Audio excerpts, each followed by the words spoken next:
This is Anthea, Collier and Urvi Jobalia from Ericsson. Very, very pleased to host Urvi and to share with you the transformation journey that Ericsson has been undertaking. A couple of quick notes for you in terms of Urvi's impressive credentials. Urvi is the Talent Acquisition Head for Southeast Asia and Oceania with Ericsson Telecommunications. She comes with over 16 years experience in human resources. She's played various roles in industries such as consulting, banking and information technology. She has a master's degree in HR and has also completed an executive program through Boston University. Under her leadership, talent acquisition has actually won several notable awards, which is absolutely phenomenal to see, including Asia's Best Employer Brand and the People First HR Excellence Award for Best Recruiting Practices.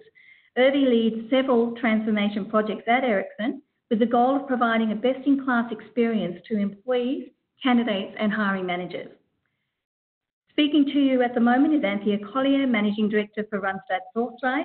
I have been in the industry for over 25 years and over 18 years in the RPO and MSP sectors across both the US, London and also Asia Pacific.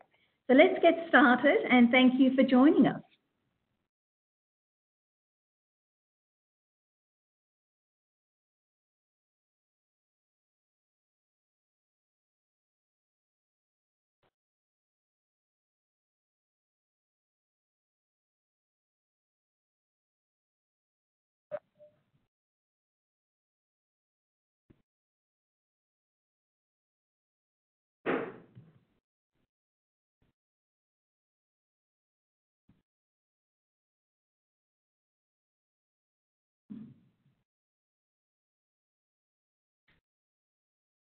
Randstad Sourceright has completed extensive research to understand changing trends within talent acquisition and within human capital. We've engaged with over 800 C-suite and human capital leaders. We've also asked 1,700 working professionals across 17 countries for their insights to understand expectations from the candidate population. We wanted to understand the impact of digital, the changing expectations around talent acquisition, and make certain that we had a breadth of understanding across multiple industry sectors such as automotive, banking, consumer goods, life sciences, and technology. From that, what we are gleaning through a variety of research analysts and indeed our core research is the rapid change that is occurring within the industry. What we are seeing, as we know, is replacement of routine jobs. That is creating talent surplus, but it is also creating opportunities to reskill. We haven't seen the full impact of automation and robotics at this point in time, but we believe that we will start to see a significant impact within the next 2 years. At the same time, we are seeing talent scarcity in skill sets such as the Internet of Things, machine learning, artificial intelligence, smart farming, which is a very new thing, which is really transforming a very traditional sector.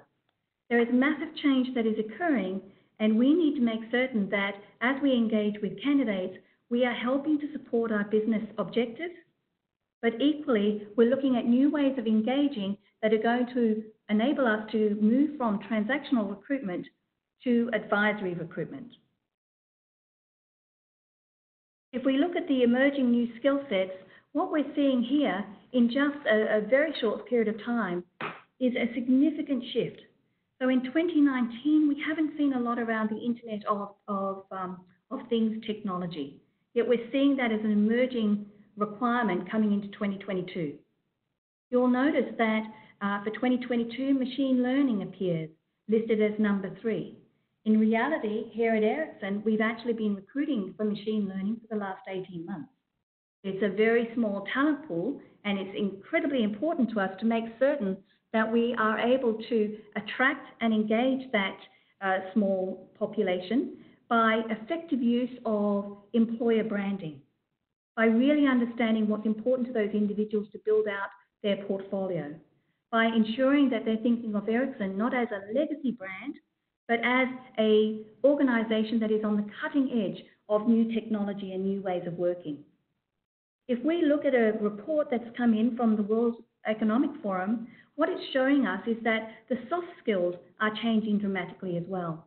So not only the hard skill set, but the soft skill set around critical thinking, around creativity, around emotional intelligence, whereas back in 2015, those soft skills didn't in fact make the list. So there's a rapid change in the way we're expecting our people to engage within the workforce and to support business objectives. So with all of this change, how does Ericsson work towards the future? How does talent acquisition within the Ericsson landscape evolve and ensure that it is ahead of the curve to make sure that it's bringing on board the best talent to support the future business objectives? The key here is how talent strategy delivers true business agility. So enough from me. We're now going to get into the discussion with Urvi and understand how Ericsson has driven transformation, the challenges, the landscape as Urvi sees it, the technology that's been brought to play, and the way in which Ericsson has transformed from reactive recruitment to proactive talent advisory. So Urvi, keeping up with the evolving tech and talent landscape, 60% of global leaders have said they find it challenging to keep up with the vast changing technology landscape. There are over 300 HR technology startups a year. There is a plethora of capability, but how do you navigate it? So as one of the technology companies driving massive change and massive innovation globally, what are the talent challenges that you see for Ericsson today? Thanks, Anthea, for inviting me, and thank you for the opportunity to share and learn from the experiences that this community has.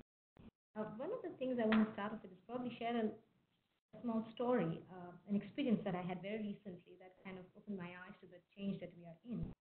I remember back in the days in late 80s or early 90s, when you asked people about what is the career that you want to pursue, or what sort of education do you want to have, and people would give you literally binary or at best 3 different options to say maybe science, maybe commerce, or maybe arts, and it kind of stopped at that. And I was at my daughter's school yesterday at the career fair and talking to some of the students who are looking to pursue the career opportunities as we go. And when I was talking to them and said, what is it that you would want to pursue? What are your interests? And the answer, to my surprise, was depends. I mean, depends. Oh, I'm looking to move to this particular country, but depends on the socioeconomic, political situation in that country. Okay, I'm thinking of AI, but I'm not sure what is the role AI and ML will play with robotics coming into the picture for the kind of career option I'm thinking of. I'm like, interesting. Who have you spoken to? Oh, there are so many sources that we're talking to. We have no clue. So it just opened my eyes to the whole VUCA or the VULCA world that we talk about all the time. It is volatile, it is uncertain, it is complex, and it is ambiguous. So it's out there and it's affecting students to organizations, everyone in a similar way. I would say Ericsson is not immune to that. We also face that. We feel the same challenge on an everyday basis, and so do our end customers who are the operators in the market face that. And I guess the only way we think we're trying to navigate through that is to sort of accept that and take that as a strength to go, we know and we're anticipating this. Are we ready for it, and how do we plan for it? So yes, we're not immune to the challenge, but I think in order to keep the pace with it, you've got to accept and move with it. Absolutely. So what are the big initiatives that you are driving to respond to this changing landscape, to respond to the changing expectations? Because your story about those young people, my goodness, I would never have been able to talk in that way with that level of clarity at that age. It's like remarkable. Universities, but yeah. So I think when it comes to the experiences, what we talk about there, the initiatives, I think one of the things that we were doing in the past, essentially was talking about what our KPIs and how we want to improve our KPIs. And what came out of that was it was not necessarily the KPIs that people were interested in. It's the experience. So there is a watermelon effect where you had KPIs all green, but when you actually went and spoke to people and said, did you like the way Ericsson's hiring? Did you like our experience? And the answer was, not quite sure. I don't think I would do it the same way. I'm not happy about that. And so what we did is we turned that around from being a KPI-driven conversation to a what is the experience I want to drive conversation. And Ericsson prides in the experience journey. We pride in the way people experience Ericsson.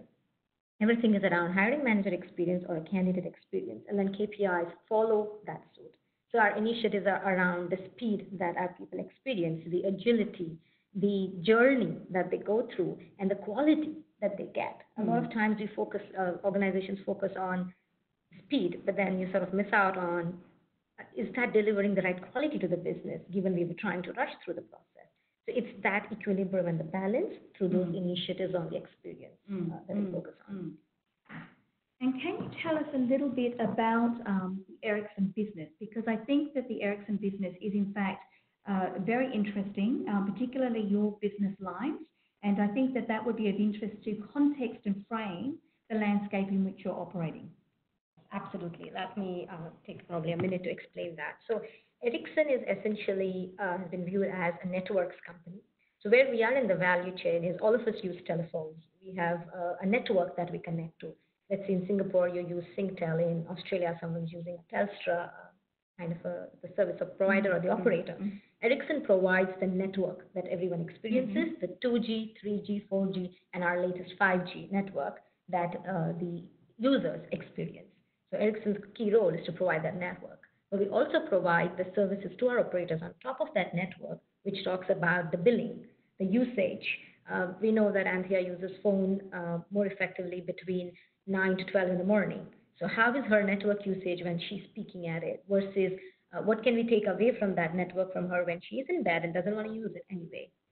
So all of the BI and the intelligence behind the network is also something that Ericsson looks to provide, and our value chain comes from an operator perspective. But in parallel, we are also making a lot of investment in the Internet of Things, which is where a lot of the AI and the machine learning comes into play as well. Is if you want to connect a car to a traffic light, they both need to communicate to each other, and that can only happen through the network, through the Wi-Fi, the Bluetooth, and all of that connectivity, which is the backbone that Ericsson provides. So that's our line of business, per se, simplistically. And it's the role that we have is to enable that transformation of Industry 4.0 that we are actually embarking on. And you're also working across some very interesting and challenging countries and markets. So I know that we recently completed a project hiring for you in Bangladesh. Can you talk to us about the countries in which emerging markets as such, but still require support, recruitment support, in order for Ericsson to achieve its objectives? Yes, so I probably should touch upon the kind of the unique challenges that our industry faces and where we are. I mean, we articulate that as our famous or infamous 3Ds. The first one is the demographic. In this particular market, there's a range of countries that we have which have different maturity from a market standpoint, which is people's capacity to buy, the cost of living, and the way the country's government operates, and the availability of spectrum, etc. The customer maturity, which is how are the operators with each other, what is the kind of price war they are in to, and what is the level of advancement they're willing to provide. And the third is the talent scarcity or the talent challenge that we face in these countries. For example, in Vietnam, you find a lot of youth, very good young talent, and yet you struggle with the complexity or the depth of understanding of that talent of a particular Wi-Fi network, for instance. Equally, in Bangladesh, you would have experienced talent that's available in engineering space. But the moment you take them away from that specialization and try and replicate, you probably would struggle. So each of these markets are unique. You have cutting-edge work happening in Australia. So a lot of 5G and potentially beyond work that people are talking about. Whilst in some other countries, we are still talking about how do I implement 3G. So it's a range of that demographic that is interesting. The second D is the disruption, the speed at which the technology has changed, even for us, for our workforce, to go from 3G, 4G to 5G. We feel like we've almost skipped the 4.5G space completely. Whilst we're preparing for it, 5G landed. We've implemented 5G in 19 countries as of today, 18 months before we actually anticipated. Now, and that hasn't come easy. It's put a lot of pressure on our talent, put a lot of pressure on our talent acquisition team, and your team, Anthea, that supports us, in terms of looking and finding these people. So disruption obviously has that role to play. And then the dog-eat-dog competition, it is tough. You look at our operators in the market, they're facing very tough competition. Example is one operator in India who's called for a free data. So they're basically selling data for free. And imagine what that does to the profitability and the revenues of the other operators. They go literally slashing down. And if our operators don't have the capacity or the capability to keep up and make profits, what happens to our existence? So it's really not about Ericsson itself. It's about the end users that we serve. So putting it in short, I would say we're in a complex market with cost pressures and talent scarcity. That's where we are in reality at the point in time. So where do you see the role of employer branding as you look at moving into markets where perhaps Ericsson is an unknown brand or it's an emerging market? For instance, I understand that at some point in time we may need to support you in Nepal. So how do you see the role of employer branding to assist? Very interesting question. And I think the employer branding piece, to be honest, to me, is about the culture of the organization. Every organization has something unique in them that they should be talking about and celebrating as a strength versus trying to simply just replicate what other organizations are doing. We pride in our people story. We believe working in Ericsson is a deal, actually a rather big deal. That's what we feel. And I think that's the story we celebrate. We ask our employees to be a part of that celebration. And your team, so essentially Victoria, has run a lot of unconscious bias and social media trainings for our employees to be able to go out and share those authentic stories. I think gone are the days when you could stand there and blow your own trumpet as an organization. People are interested in the real experiences that people get on an everyday basis at a company. So building that, and in countries like Bangladesh or even countries where there are remote operations like Sri Lanka, it's all the more important to create the uniqueness of that brand and talking about what works for that group of people. Some value work-life balance in some countries more than the other benefits.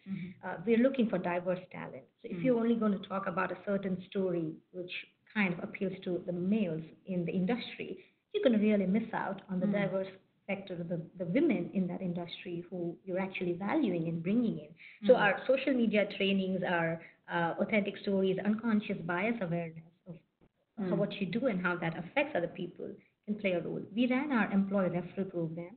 We revamped the whole thing completely, and I'm very pleased to say that we've doubled our employee referrals in this space. And that's not happened because Ericsson talked about their great things. It's because the people who work here felt that it's a great place that they want to bring someone else into. So I think that's the bit about creating that brand and building that authentic story using your strengths, not simply trying to replicate what someone else is looking to do. And I'm sure that the participants on the call would be curious to understand, when you revamped your employer referral program, what did you do? Right. So and these are some of the incremental changes as we talk about. One of the things that we clearly did is to first understand what is the experience people are getting when they refer. One of the things we learned is that not all referrals were even being called. They were not even reaching out. So basically, there was no respect in a way for somebody that you referred. So we changed that and said, first, we will reach out to every single referral someone's made because we trust in our employees. If you're referring someone, we know they must be worth something. So we definitely reach out. We promise we commit an interview to every referral that's made, and our team's doing that very diligently. The other thing that we changed is that we figured that it was not only about incentives. It was not about referring someone because they're being paid a certain amount. It was about sharing the good stories that people have experienced. We brought together people the couples that have referred each other and had them talk about, why did you refer someone? And the person saying, what did they feel when they came in as a referred employee versus someone who was hired from the market? We ran several contests and initiatives with our people, sharing with them. First was awareness that there are jobs. We started advertising more and more of these opportunities across board, sharing with people they exist. We brought it front of the mind of people as well on all our screens, our regular monthly emailers, through our Yammer, internal jamming conversations, all of that.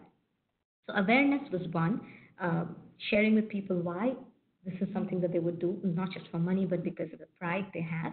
And third, making a commitment and respecting what people are looking to offer to this organization. And that's actually, in turn, the ROIs improved the time that we take to fill and massively the quality. Because guess what? Your employees are doing the first level screening already. So you're highly likely you're moving those candidates forward. Oh, wonderful story. Thank you for sharing. All right. So if we move on, I'm just working through this. Get that to move. Apologies, everybody. A little bit of technical support. If we move on and we look at how you're driving a competitive advantage and how you're looking at incremental, there are obviously within Ericsson, there are some global changes that are going to happen across all of the various countries which Ericsson supports or operates in today. But what can you do from an incremental? I think the referral program was an excellent example. Are there others that you would like to share that make a real difference for talent acquisition? Absolutely. So we've experienced in our team that, we've got to think big, but sort of take smaller baby steps to make those changes happen. And I would say incremental approach to change is about three things. It's about what you do. It's about how you do it, and it's about who you partner with in that journey. So take an example of one of the experiences that we had. When we started looking at the people who are applying to Ericsson from a candidate perspective, we saw that the number of applicants were not as much as we expected, would be for a certain exciting job that we think is exciting. And second, we were not getting diverse candidates to apply. And when we spoke to some of them, they said, that AdWord, I'm not sure if I really want to do that job or if I'm interested in it. I'm not even sure I fully understand what you're saying in there. So that's the experience we wanted to change. And we said, okay, can we create an AdWord that can excite people? So all we did is took our regular advertisement, thought of ourselves as a candidate, and started making changes. We made it simple. We changed the way the language was in terms of making it an inclusive language that every gender and every age possibly can associate with, from a millennial to someone who's been in the industry for long. Some of these little changes that you make, taking away the technical language that is only familiar within your organization, making it something that everyone can understand, keeping it simple, easy, exciting. The moment we changed that, we saw a massive increase in the candidates that were applying, but also our diversity candidates applying through to this started looking different. So that's an example of the other what that you would change as an incremental. The second piece is the how.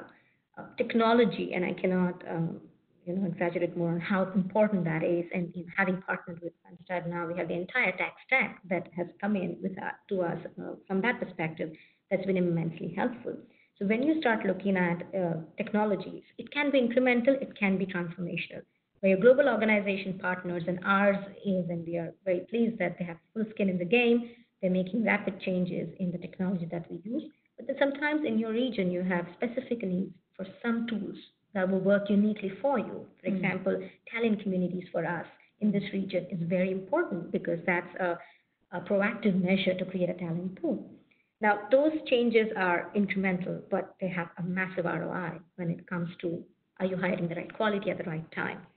The third piece, which is the who you partner with, it's the quality and the competence of the team that works with you, who has the maturity to navigate between Bangladesh and Australia and understand the difference between the projects. And a managed services project in Bangladesh to be delivered different from a managed services project to be delivered in Australia.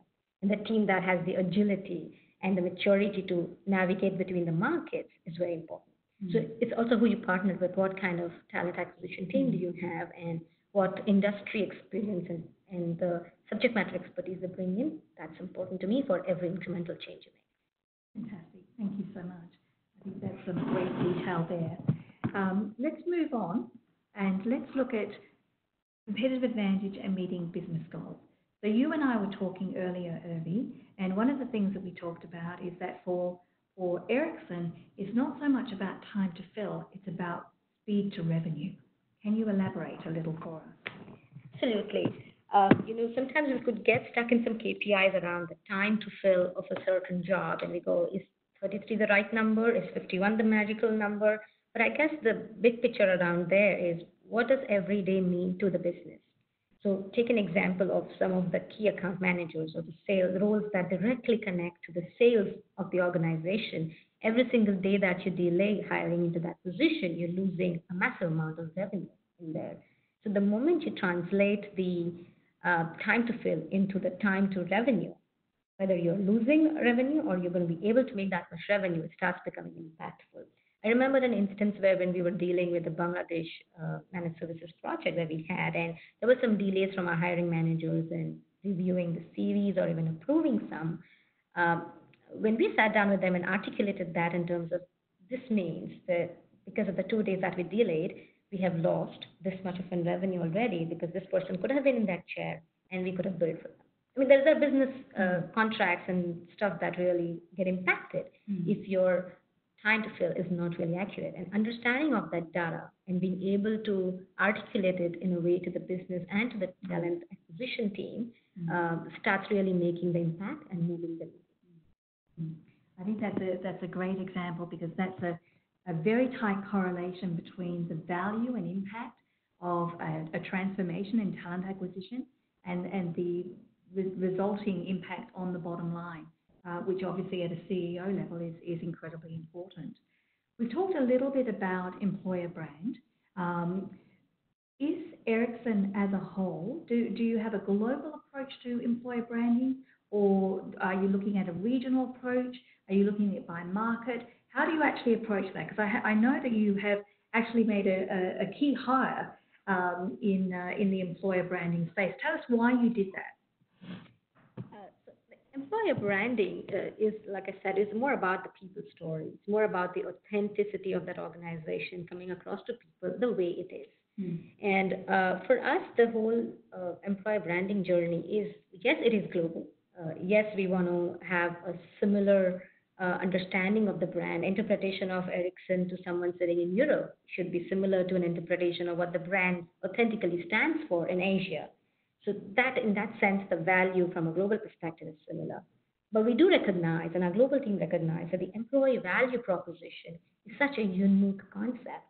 Is what I value in Ericsson would be different from what someone else might value in here. And country to country, role to role, different genders, different age would start valuing different things. So, and hence the creation of that role in our region, and hence the importance of having someone who focuses on understanding the market and being able to articulate the value of Ericsson to these different groups in terms of what appeals to them, calling that out and stating it out there. So yes, it's a global approach, but to the extent that we're able to customize our employee value proposition story differently to different markets, as well as to different groups that we are trying to attract. For a solution architect, the story is really very different to a network engineer who is digital space person, a network space person, a marketing person. So building those stories, customizing those, and calling out the things that they really value from a career growth perspective also helps immensely in building a proactive talent community. And we would certainly agree with you on that, Urvi. We see a large number of multinationals that maintain their global brand but do not regionalize and localize, which is extraordinarily important. I think as you're looking to attract certain communities, they need to see themselves on the website. They need to hear others like themselves talking about their experience to feel that I could fit there. That looks like the world in which I could play. So that's, we think, a great hire. Simple things around images. Yes. You're putting an advert up. Which is that image? Can people relate to that image in that country or in the market that they are in? So there are very minute things, but that role is immensely important, and we're very blessed to have in place. We think so too. Brilliant if she's on the ball. How do we define success? So in recruitment, we see when we're going through an RFP process or we start engaging with a client, we like to have the opportunity to co-design the KPIs and the SLAs if there's financial penalties attached. The reason that we want to do that is we're constantly looking at how we can evolve talent acquisition. We want to lift the bar. Continuous improvement should be in our DNA. And we do see in some of the RFPs very traditional KPIs. So how do you define success as you're looking to evolve talent acquisition, as you're looking to help the organisation achieve business objectives? What do you feel that looks like? To us, at the point at which we've evolved and where we are in the journey is we are actually just using the traditional KPIs as the levers to tell us where the wins are, which direction are we going. They are directional, they are not strategic for us. I'm very tempted to say that success for me good success would look like a great hiring manager experience or a great candidate experience as well. But actually, if I am thinking of myself a year down the line, I would say, no, this is beyond that too. I would define success when we feel that we have the ability and the agility as a team to adapt and respond to the changing market situations and gain competitive advantage out of it. Mm-hmm. So I know traditionally when you do RFPs and RFQs, you look at deploying a certain headcount, you look at it as volume. Mm-hmm. Okay, so India is going to hire 100 people this year, so they're going to need X headcount to do that. But the reality is, it's not a volume game anymore, it's a complexity game. Mm-hmm. Even if you had 20 hires, but they were very, very complex in terms of how you fill them, mm-hmm. you actually need a very different skill and headcount and competence to be able to manage that. So organizations need to really start thinking about experience, start thinking about the complexity of the roles that they have, and start thinking about some of the key initiatives. Like, for example, we know we are in a market where our 5G rollouts will happen as we speak. We need to be able to partner with our partners, which is Randstad, that they are able to scale up and scale down depending upon the demand that we have. They have the ability to take care of the projects that come up. In the past, a year ago, we didn't have a team that managed projects for us, who could go in, like the CIAs, go fix it, and then move out and move on to the next project. We didn't have champions for different initiatives that we're driving. And in today's model that we're looking at champions, we're looking at project teams, we're looking at the people and the capability from a complexity of that market and the country rather than a volume. The KPIs are not the traditional ones, actually very different. And I would measure success from an agility standpoint. That is, tomorrow, if I was told tomorrow morning that we need 50 MI people, how ready are we as a team? And can we move our team around in order to address that market? I think there's a lot of dialogue across the industry in terms of success measurements and where does quality of hire fit and how do you define quality of hire? I think that a lot of organisations and indeed partners such as ourselves struggle with that effective measurement, because ideally quality of hire is something that you would measure at the 6-month mark. Has that individual been able to perform at the level that was expected? Were they able to make a productive impact on the organisation or the division's business objective? How does the hiring manager feel about the quality of the individuals that was brought forth? I think that would be an interesting exploration for the next level of KPIs and SLAs. And we support Ericsson's view that these are amended every year, because the point, as you made earlier, is that KPIs and SLAs drive behaviour. They are trigger points for us to examine performance and success and report back to the broader organisation, but they should be agile, they should evolve with the changing business requirements. They certainly should not be the same KPIs and SLAs in existence for the duration of the contract. I think that's important. That's very important. When we look at the talent in our market, because of the changing market situations, you're looking at talent that is able to move across the roles very quickly. So for us, when we look at quality of the talent that we hired, it's not about if we hired them for sales, how well are they able to sell. It's also about, now that the cycle's changed and the expectation, if they're sitting in front of a techno-commercial expert, is the sales guy able to wear the hat of a technical expert and then do that role that well too? Across the next 3 years, are they able to move easily from one role to the other? Or have I created talent that I'm now stuck with and I will have to upgrade and upskill or rather let go, which is a wasted investment? So I think the measure of quality from a 3-month or a 6-month perspective in itself is a good start, but not necessarily something that you can really call as an acid test to the quality of people that you hired. I would rather look at how do that people grow. which roles did they move into, and how effectively have they contributed to the revenues or the growth of the organization.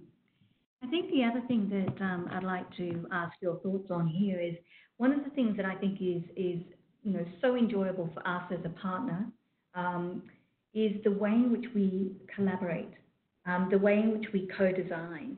And I think that's extraordinarily important. I think historically talent acquisition has been in a little box.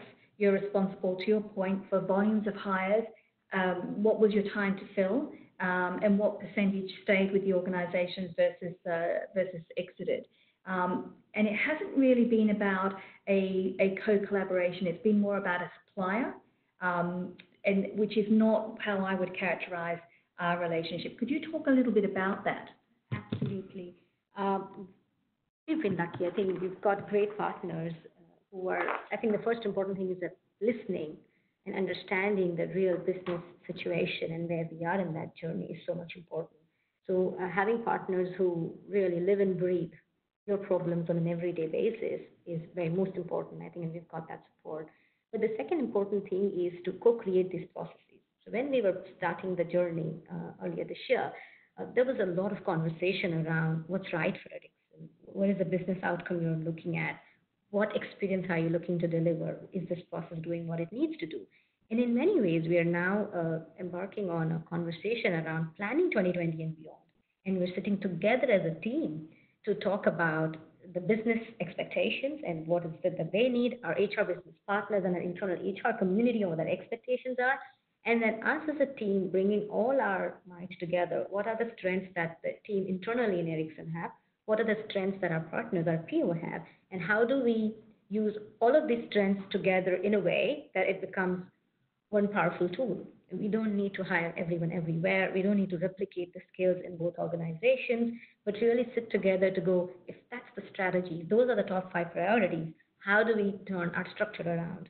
What are the changes we need to make? And this goes beyond commercials. This goes beyond the conversation of what's right for each of the companies. This is more about what is the right solution. Then we start applying our constraints and go, okay, in our constraints on both sides, what really starts making sense now? But the ability to think about the best case scenario and having that blue sky thinking about if we had no constraints, what would great look like? That only comes from great partnership. Because if there's thought leadership on one end and expectation only of execution on the other, you miss the point. The partnership, I would give an example of the kind of partnership we have. We at some point we felt that because the relationship was new, some of our talent acquisition team were new, they didn't quite understand the depth of the business that we were in. Some of the hiring managers gave us feedback that they're great experts, but they probably don't know the industry so well. So we got our experts, 5G experts, to actually come and talk to our talent acquisition team. Tell them about how would you sell. If you were to sell the 5G role, how would you sell it? What would you say? What are the strengths? Tell us more about which countries you've gone live in. What is our expertise? What are the big, great points about Ericsson that why should you work here and nowhere else? What's that compiling sales pitch that we need to build together?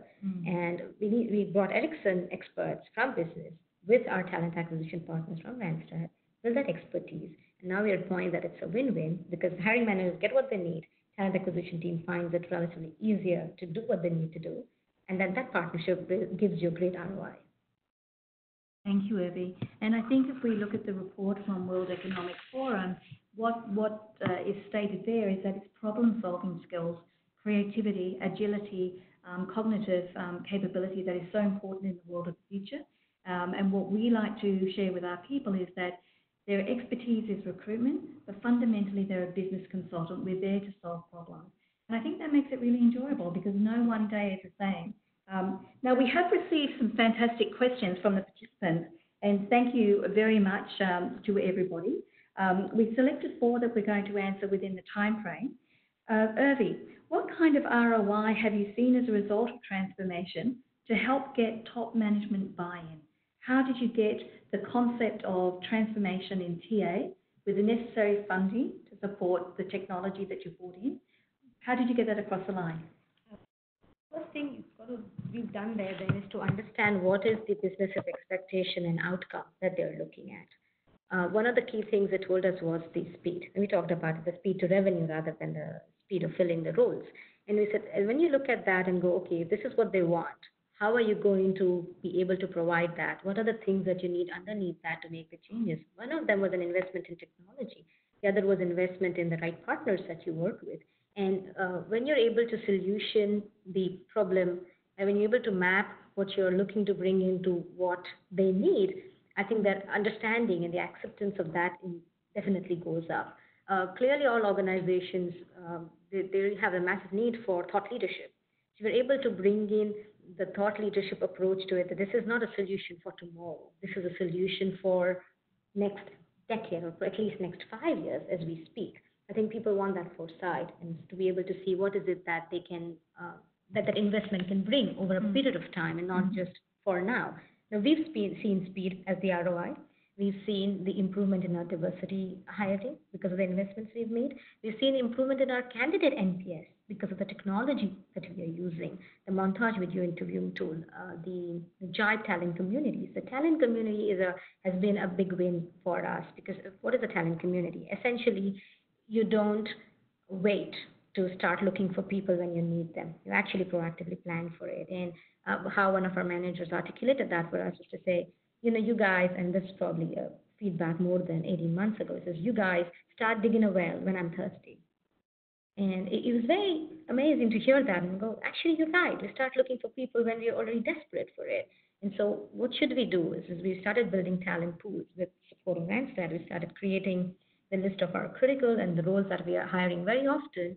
So we know we hire them. We do demand planning properly, forecasting it right on time to start building that community before we know, before we actually have a demand for it. And when you really hit a requisition, you go, yes, I have a solid pool of people I can go talk to. And the speed to hire, the quality you bring in, and the longevity of the talent in the company all goes up. Excellent. Thank you. The next question that we received, an individual has said, we're also looking at digital transformation in our company as a whole, but equally from a TA perspective. As you are implementing change, how have AI and technology improved your talent acquisition functions and capabilities? Another good question. I cannot overemphasize on importance of technology in TA, but also in entire HR per se.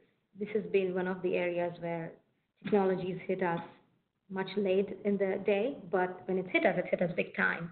There are a massive number of applications and softwares that are available outside. And when you start looking for something, it's overwhelming, the options. What we've done here is we've looked at chatbots, we've looked at video interviewing tools, and more importantly, we've looked at the softwares that bring us the business intelligence. So if you're looking for a solution architect, that rec goes up. We're able to map out the market and say, look, in Malaysia, there are these many solution architects with similar profile that you're looking for at this price point in these organizations, and that's your landscape.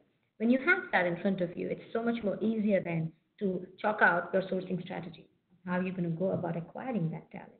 So I would say that the investment should really start with the business intelligence first, because you don't have the data, you're not able to do much with it. You can improve the look and feel using the chatbots and video interviewing. But if you're not interviewing the right people, that investment is wasted in many ways. I think the first thing one should invest in is to get the right sourcing tools, get the right BI and the market availability of the talent. The next step you should move on to then would be the experience that you're giving to the hiring managers and to the candidates through that journey. I completely agree with you there, Urvi. And I think for a lot of organizations that are contemplating making changes, it can be bewildering. As I mentioned earlier, over 300 HR technology startups a year. And they all sound fantastic, but how do you know that they can deliver? One of the things that Randstad does is we have a Randstad Innovation Fund. So we're actually an investor. We take equity stakes in some of those HR technology startups, and then we look to make an understanding of how effective they are. We'll actually engage with some of those in our business units, and we'll move them into what we call the digital fund, which gives us the view of, it's almost like a TripAdvisor against technology. What problem does it solve? Some of our early lessons as we went down this path, and we've been involved in this for some 9 years now, we realized that just bringing in a technology does not solve the problem. because you've got change adoption issues, you have to work with your team to make sure that they're utilizing that technology effectively.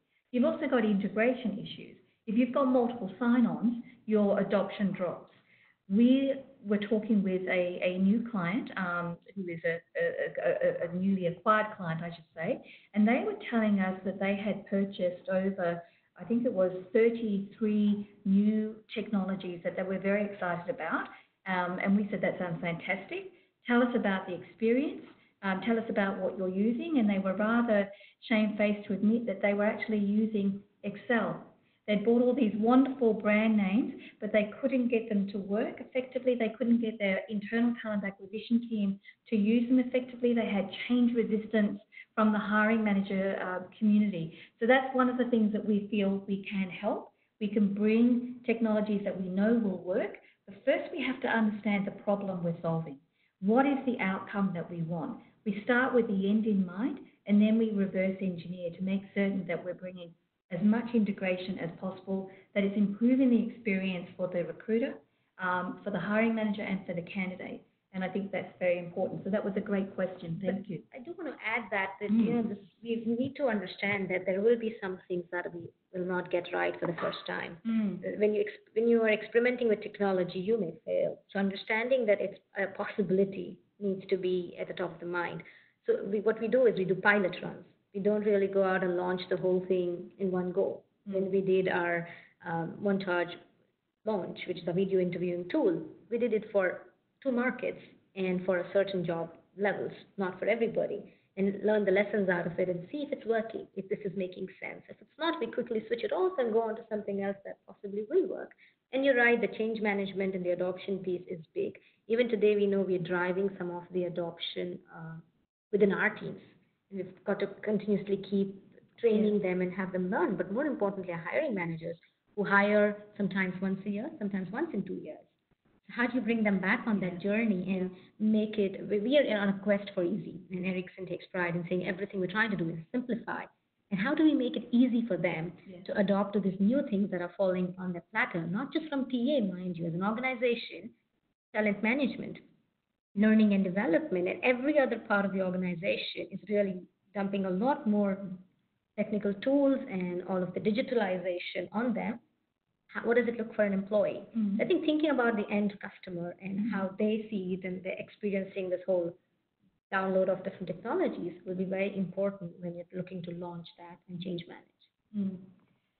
I agree. I think change fatigue and looking at talent acquisition in isolation without understanding perhaps the change initiatives in the broader organization can be, fraught with risk because it's very easy for something to simply slide. You never get the return. So when at the end of the year you're looking back and you're saying, we invested X, what was my ROI? You've got a really tricky situation. Urvi, here's a question that I think you may have touched on a little earlier. The individual has said, inbound versus outbound recruitment. Which one is better to find the most suitable candidate at tight timelines? What's your view on that? The magic word there is demand planning. There is how you hire and where you hire from depends upon what you're looking for. We're not in a world where we can really start thinking of the issues when they crop up. I think if you thought about what are the kind of roles you will end up with, what is your business outlook looking like, what are your growth plans, what is your demand forecast looking like, very largely you'll be able to, at least to a great extent, you'll be able to estimate the kind of roles you're after. Especially if you're not a new organization, you have some trends to rely on too. And having looked at that, I would say that you probably need to think about the repeatable roles that you hire. You've got to create something like a talent community for different roles, whether it's the diverse talent you're looking for, whether it's technical, non-technical, niche talent also. Second is, take an example of an industry or market like Indonesia. Sometimes it's extremely hard to get people to proactively apply to some jobs, especially at senior level, because culturally some of us don't want to do it. And that's fine. All of us have our unique strengths as cultures. So one of the things when it comes to hiring in Indonesia, we have to start planning for it earlier on, knowing that we're going to do succession planning for some roles, hire for some, and not headhunt in many ways, but really know the market. So understand which are the players out there, who are the individuals, and start engaging with them earlier on, and on that basis, start that. So yeah, demand planning is a starting point. You've segued beautifully, Urvi, into another question, which is, does talent acquisition mean total talent management? And what does digital transformation mean for total talent management? So when you look at talent management and you look at talent acquisition, I think there is, in our industry, in many industries right now, we sort of look at them as two different arms or two different portfolios, two different people driving it in many ways. But in Ericsson, very earlier on, we realized that these roles are in many ways joined at the hip. Talent management and talent acquisition goes really hand in hand. What we do in Ericsson as well is we look at mapping out what are the critical competencies needed for the future. And then we work together as L&D, talent management and talent acquisition. It's sort of a triangle that works together to understand what are the critical competence gaps. Yeah? And we start mapping and go, okay, which are the roles that we need? Now, what is it that we can build in-house with our leadership, learning and development? Which are the roles that we want to bring our internal talent into that space, give them the platform? What are the gaps they have? How is L&D going to help us fill those gaps in?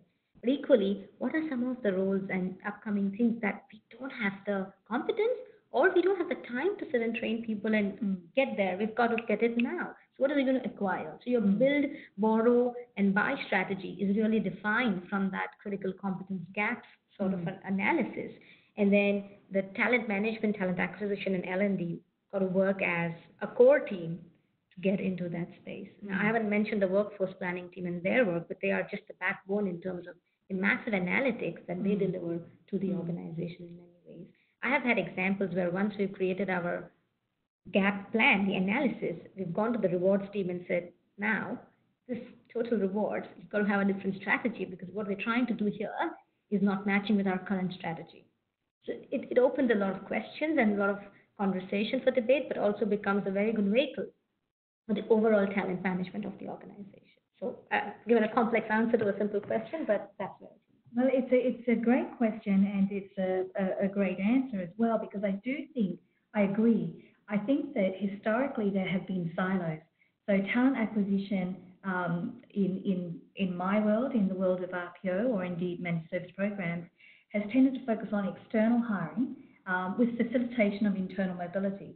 But it hasn't necessarily worked closely with talent management to understand how the organisation is looking at their structure, where the gaps are, what does that mean, and also how to help enable the mobility of individuals to broaden their exposure, to strengthen them for that next opportunity. We did have, in my history, the opportunity to work for an organisation that said, we're concerned that hiring managers or people managers are inhibiting the organisation's growth because they're hanging on to their top performers and they will not allow them to move within the organisation. So they said to us, we want you to headhunt internally. And it's open door. So it was a very interesting strategy to break that particular perspective and enable the organisation to grow through the growth of its people. But there's opportunity there, I think, in the future.